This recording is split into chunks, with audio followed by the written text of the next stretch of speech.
চাইলে একটি বাচ্চা চাইলেও বাসাবাড়িতে বসে এই মাল্টিপ্লাগটি নিজে বানিয়ে নিতে পারবে। তো গাইস আজকে ভিডিওতে আমরা পিয়ানো সকেট দিয়ে একটি ডাইরেক্ট মাল্টিপ্লাগ তৈরি করব। তো এই মাল্টিপ্লাগটি বানানো খুবই সহজ, চাইলে যে কেউ এটি বানাতে পারবে। চাইলে একটি বাচ্চা চাইলেও বাসাবাড়িতে বসে এই মাল্টিপ্লাগটি নিজে বানিয়ে নিতে পারবে। তো আপনি যদি এটি না বানাতে পারেন তাহলে অন্য থাকবে এই ভিডিওটি দেখে আপনি কাজটি এখনই শিখে নিন, কারণ এটি শিখতেও সময় লাগবে না আর এটি বানাতেও আপনার সময় লাগবে না। অল্প সময়ের মধ্যে আপনি চাইলে এটি বানাতে পারবেন। তো আমি খুব সহজভাবে আপনাদেরকে দেখিয়ে দিব এটি কীভাবে কানেকশন করতে হয়। এখানে যেহেতু এগুলো 2 পিন সকেট, প্রত্যেকটি সকেটের মধ্যে 2টি করে টার্মিনাল আছে। তো আমরা জানি সকেটগুলো ব্যবহার করার জন্য এগুলোর মধ্যে 2টি লাইন থাকতে হবে, একটি হচ্ছে ফেজ আর একটি নিউট্রাল। তো আমরা এখানে যেটি করব, সকেটের উপর টার্মিনালে নিউট্রাল কানেকশন করব আর নিচের টার্মিনালে আমরা ফেজ লাইনটি কানেকশন করব। তো সবগুলোর মধ্যে যেহেতু একসাথে কানেকশন করব, এই জন্য আমরা যেটি করব, সকেটগুলোর প্রত্যেকটি নিচের টার্মিনাল এবং কি উপর টার্মিনাল একসাথে কিছু তারের মাধ্যমে কানেকশন করে নিব। তো গাইস আপনারা দেখতে পাচ্ছেন আমি সকেটের উপর টার্মিনালগুলো একটাকে অন্যটার সাথে এই তার টুকরোর মাধ্যমে কানেকশন দিয়ে দিছি। ঠিক একইভাবে নিচের টার্মিনালগুলোও কানেকশন দিয়ে দিছি। তো আপনারা চাইলে এভাবে তার টুকরোর মাধ্যমে কানেকশন দিতে পারেন, অথবা চাইলে 2টি তামার তার দিয়েও আপনারা সরাসরি এভাবে করে কানেকশন দিতে পারেন। তো আমি আপনাদেরকে বলবো আপনারা এরকম তারের টুকরোর মাধ্যমে কানেকশনটি দিবেন। শুধু এই বোর্ড না, অন্য কোনো বোর্ড যদি আপনারা ওয়্যারিং করেন তখন আপনারা এভাবে কানেকশন দেওয়ার চেষ্টা করবেন। তো এর একটি সুবিধা আছে, সুবিধাটি হলো আপনার এই বোর্ডের মধ্যে যদি একটি সকেট যদি নষ্ট হয়ে যায় তখন আপনি সেটি খুব সহজে পরিবর্তন করতে পারবেন যদি এভাবে কানেকশন দেন।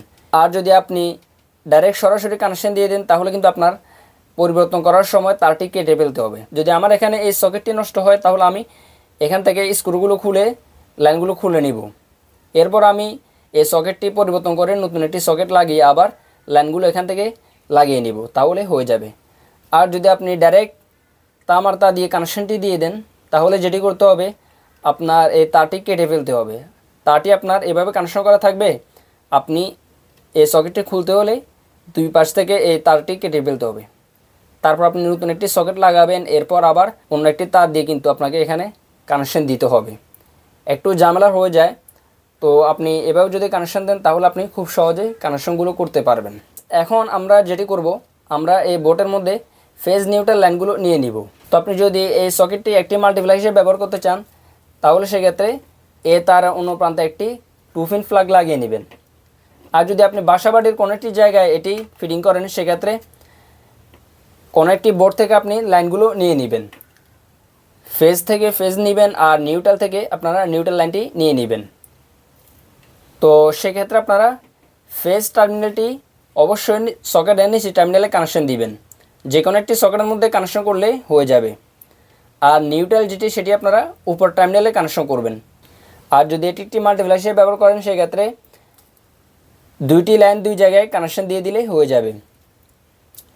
তো আমরা এখান থেকে 2 জায়গায় কানেকশন দিয়ে দিব, কারণ আমার এই লাইনের অন্য প্রান্তে একটি 2 পিন প্লাগ লাগানো আছে। যদি আপনি অন্য একটি বোর্ড থেকে লাইন নেন সেক্ষেত্রে যে লাইনের মধ্যে কারেন্ট থাকবে অর্থাৎ ফেজ লাইনটি আপনারা নিচের টার্মিনালে কানেকশন দিবেন আর নিউট্রালটি আপনারা উপর টার্মিনালে কানেকশন দিবেন। তো গাইস আপনারা দেখতে পাচ্ছেন আমি একটি লাইন সকেটের নিচের টার্মিনালে কানেকশন দিয়ে দিয়েছি। তো যে কোনো একটি সকেটের মধ্যে কানেকশন করলে হয়ে যাবে, কারণ এখানে যেহেতু প্যারালাল কানেকশন করা আছে, একটি সকেটের মধ্যে কানেকশন করলে বাকিগুলোর মধ্যে লাইনটি চলে যাবে। তো আমি মাঝখানটার মধ্যে কানেকশন দিয়ে দিছি, উপরেও সেম আমি মাঝখানটার মধ্যে কানেকশন দিয়েছি। আর এখান থেকে এই তারগুলোর মাধ্যমে বাকি 2টি সকেটের মধ্যে লাইনটি চলে যাবে। তো আপনারা কানেকশন করার সময় অবশ্যই ভালো মানের তার ব্যবহার করবেন এবং কি কানেকশনগুলো অবশ্যই মজবুত করে দিবেন, স্ক্রুগুলো ভালো করে টাইট করবেন। না হলে লুজ কানেকশনের কারণে আপনার সকেটটি পুড়ে যাবে অথবা লাইনগুলো এখান থেকে পুড়ে যেতে পারে।